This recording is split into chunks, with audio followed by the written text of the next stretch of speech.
Hi friends, welcome to my channel. അപ്പോൾ ഇന്ന് ഞാൻ വന്നിരിക്കുന്നത് ഗോതമ്പ് പൊടി വെച്ചിട്ട് വളരെ പെട്ടെന്ന് തയ്യാറാക്കി എടുക്കുന്ന ഒരു ബ്രേക്ക്ഫാസ്റ്റിൻ്റെ റെസിപ്പി ആയിട്ടാണ്. ബ്രേക്ക്ഫാസ്റ്റായിട്ട് മാത്രമല്ല, ഈവനിങ് സ്നാക്കായിട്ടോ അല്ലെങ്കിൽ ഡിന്നറായിട്ടോ ഒക്കെ കഴിക്കാവുന്നതാണ്. ചപ്പാത്തിക്കൊക്കെ മാവ് കുഴച്ചതിൻ്റെ ബാക്കിയുണ്ടെങ്കിൽ അതെടുക്കുക. അല്ലാന്നുണ്ടെങ്കിൽ ഇതിനായിട്ട് നമ്മൾ സെപ്പറേറ്റ് മാവൊന്ന് കുഴച്ചെടുക്കുക. വേറൊന്നും വേണ്ട, ചപ്പാത്തിക്കൊക്കെ സാധാരണ കുഴക്കുന്ന പോലെ കുഴച്ചെടുത്താൽ മതിയാകും. നിങ്ങൾക്ക് എത്ര മാവാണോ വേണ്ട അതനുസരിച്ച് എടുക്കുക. അതിലേക്ക് 1-2 ടേബിൾ സ്പൂൺ അളവിൽ ഓയിൽ ചേർത്ത് കൊടുക്കുക. ഓയിൽ ഇല്ലെങ്കിൽ കുഴപ്പമൊന്നുമില്ല. ആവശ്യത്തിന് ഉപ്പും കൂടി ചേർത്ത് ആവശ്യത്തിന് വെള്ളവും കൂടി ചേർത്ത് സാധാരണ ചപ്പാത്തിക്കൊക്കെ മാവ് കുഴക്കുന്ന പോലെ കുഴച്ചെടുക്കുക. അത് നമുക്ക് മാറ്റി വയ്ക്കാം. ഇനി ഇതിനായിട്ട് ഫില്ലിങ്സ് റെഡിയാക്കി എടുക്കണം. അതിനായിട്ട് ഞാനിവിടെ ഒരു പാൻ വെച്ചിട്ടുണ്ട്. അതിലേക്ക് ഓയിൽ ഒഴിച്ചു കൊടുത്തിട്ടുണ്ട്. ഓയിൽ ഒന്ന് ചൂടായി വരുമ്പോൾ അതിലേക്ക് 2 സവാള ചെറുതായിട്ട് കട്ട് ചെയ്തതിലേക്ക് ചേർത്ത് കൊടുക്കാം. സവാള ഞാനിതിലേക്ക് ചേർത്ത് കൊടുത്തിട്ടുണ്ട്. സവാള ഒന്ന് വഴറ്റിയെടുക്കുക. ഇപ്പോൾ നിങ്ങൾക്ക് ഉപ്പ് വേണമെങ്കിൽ ഇപ്പോൾ ചേർക്കാം. ഞാനിതിലേക്ക് അല്പം ഒന്ന് വഴണ്ടി വരുമ്പോൾ അതിലേക്ക് ഞാനിവിടെ തക്കാളി, ഒരു ചെറിയ തക്കാളി കട്ട് ചെയ്തതിലേക്ക് ചേർത്ത് കൊടുക്കുകയാണ്. തക്കാളിയും കൂടി ചേർത്തതിന് ശേഷം നന്നായിട്ട് അതൊന്ന് വഴറ്റിയെടുക്കാം. തക്കാളിയും കൂടി ചേർത്ത് നന്നായിട്ടൊന്ന് വഴറ്റിയെടുക്കുക. ഞാനിപ്പോൾ ഒരല്പം നേരം ഒന്ന് അടച്ചു വെച്ച് ഒന്ന് വേവിച്ചിട്ടുണ്ട്. ഈ ഒരു ടൈമിലാണ് ഞാൻ ഇതിലേക്ക് ആവശ്യത്തിനുള്ള ഉപ്പ് ചേർക്കുന്നത്. നിങ്ങൾക്ക് സവാള ആദ്യം ചേർക്കുന്ന സമയത്ത് വേണമെങ്കിൽ ഉപ്പ് ചേർക്കാവുന്നതാണ്. ആവശ്യത്തിന് ഉപ്പ് ചേർത്ത് കൊടുക്കുക കേട്ടോ. നമ്മളിതിലേക്ക് മുട്ട കൂടി ചേർക്കുന്നുണ്ട്. അപ്പോൾ അതിനും കൂടി ചേർത്തിട്ടുള്ള ഉപ്പ് ഈ ഒരു ടൈമിൽ നമുക്കിതിൽ ചേർത്ത് കൊടുക്കാം.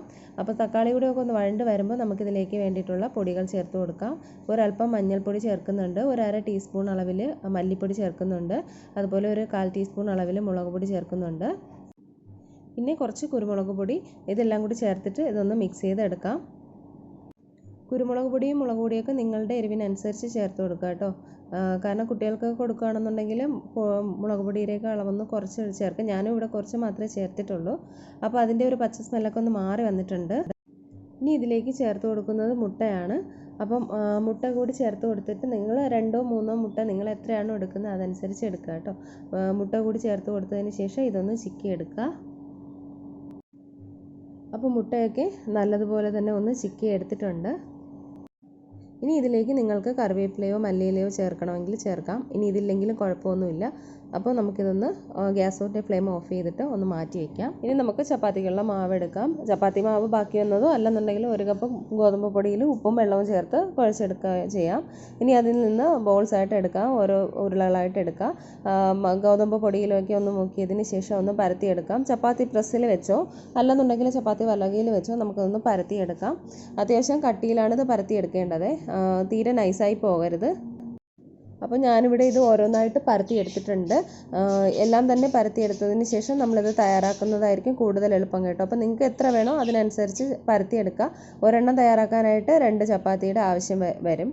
അപ്പോൾ ഇനി നമുക്ക് ഈ ചപ്പാത്തി ഇവിടെ വെച്ച് കൊടുക്കാം. ഇനി അതിൻ്റെ മുകളിലേക്ക് നമ്മൾ തയ്യാറാക്കി വെച്ചിരിക്കുന്ന ഫില്ലിങ്സ് ഇതിൻ്റെ മുകളിലേക്ക് വെച്ച് കൊടുക്കാം. നിങ്ങൾക്ക് എത്ര റൗണ്ടിലാണോ വേണ്ട അതനുസരിച്ച് വെച്ച് കൊടുക്കുക കേട്ടോ. ഒരുപാട് വലിപ്പത്തിലാണ് വേണ്ടതെങ്കിൽ അല്പം കൂടി വലുതായിട്ട് തന്നെ ആ ഒരു ഫില്ലിങ് വെച്ച് കൊടുക്കുക. ഞാനിവിടെ ഒരു പാത്രം വെച്ചിട്ട് ഒന്ന് അടയാളപ്പെടുത്തി വെച്ചിട്ടുണ്ട്. അപ്പോൾ അതിനനുസരിച്ച് നമുക്ക് ഈ ഫില്ലിങ് വെക്കാനായിട്ട് കുറച്ചുകൂടി എളുപ്പമായിരിക്കും. അതിന് വേണ്ടിയിട്ടാണ് അങ്ങനെ ചെയ്തത്.